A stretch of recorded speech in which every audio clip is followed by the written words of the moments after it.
Hello, I am Benjamin Carpenter. I was the only intern from Dolores, Colorado. And looking at my slideshow now, I am realizing it was not nearly as pretty as everyone else's. So I'm sorry. I went to Oklahoma State University and was interning with OAIR, or the Oklahoma Aerospace Institute for Research and Education. It's a lot of words. So we were at the Excelsior building, and this was the first thing I saw when I walked into the building. That rocket was nearly 16 feet tall. Unfortunately, the rocketry team was leaving that Tuesday to go to Nevada, so we weren't able to work with them at all, which I would have liked to, but it is what it is. And that is a unmanned drone that a few years prior, OAIR had developed for DARPA, which is the military defense organization for the United States. So this is where I was working, sort of. This was what they called the collaboratory. So this is just like the main lab with a bunch of drones and robotics just like kind of strewn all over the place. I primarily worked in like little back rooms off of this where I couldn't break anything important. And I also worked here with this tensile machine. This was in the basement of a building halfway across campus. It kind of looked sketchy on the way down, but once we got in there, it was fine. Basically, you stick a little piece of material, and then it pulls it apart until it snaps, and then you get lots of valuable data from that. So the first thing we started out with was doing composites.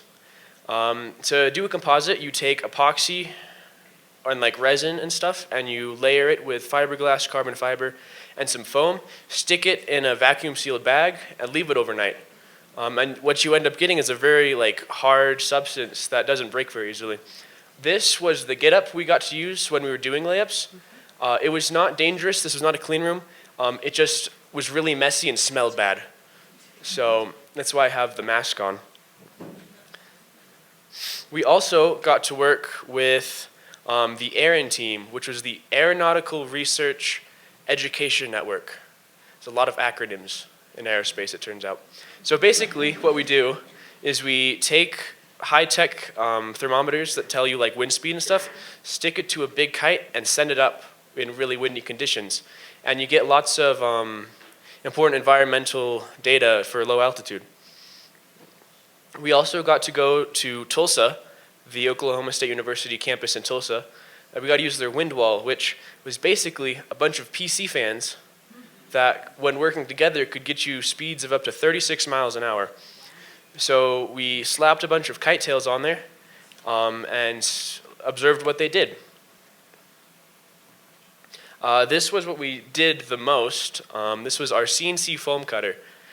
To the best of my knowledge, it was left behind by a group of grad students who were working with it. We didn't really have any experience working with this.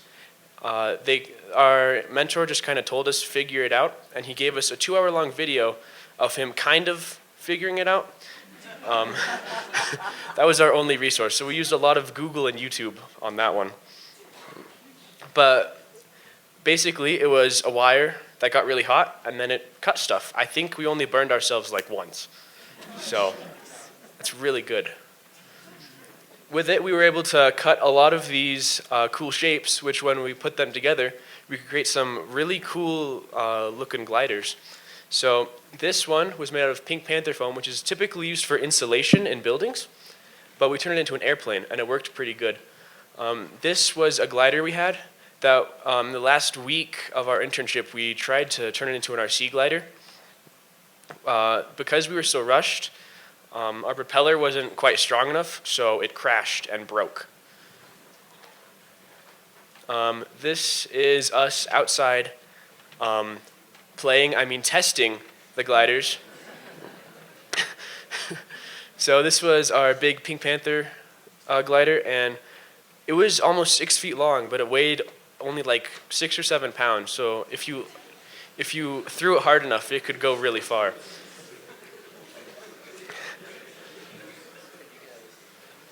Um, this was the primary internship crew. We have Mr. Ryder Abbott, we have Carter Janish, and we have me. I'm wearing the same shirt today. I really like this shirt. So this is the crew. We had a lot of fun just in this little back room making foam airplanes and just basically learning the process on how you make airplanes and kind of all the science that goes behind it as well. Outside of the lab, this was where I lived. This was our dorm.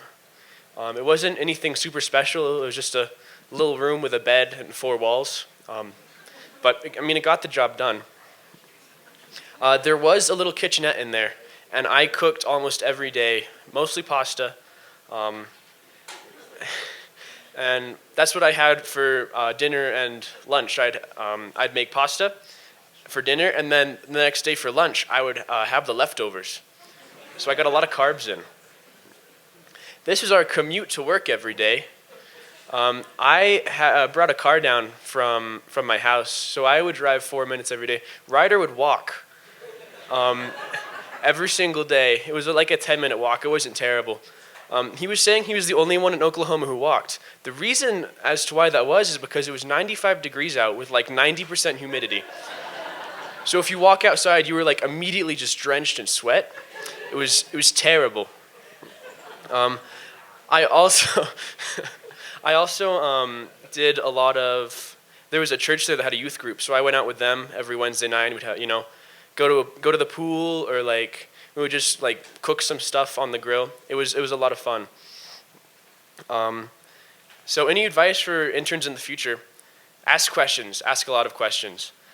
Even if your mentor doesn't know how the foam CNC cutter works, still ask him about it, because he'll probably know a lot better than I do. Also, just have fun. I mean, we were in a lab, a real engineering lab, which was really cool, but it didn't feel like work. It just felt like I was having fun building cool stuff with my friends. So, just have fun with it.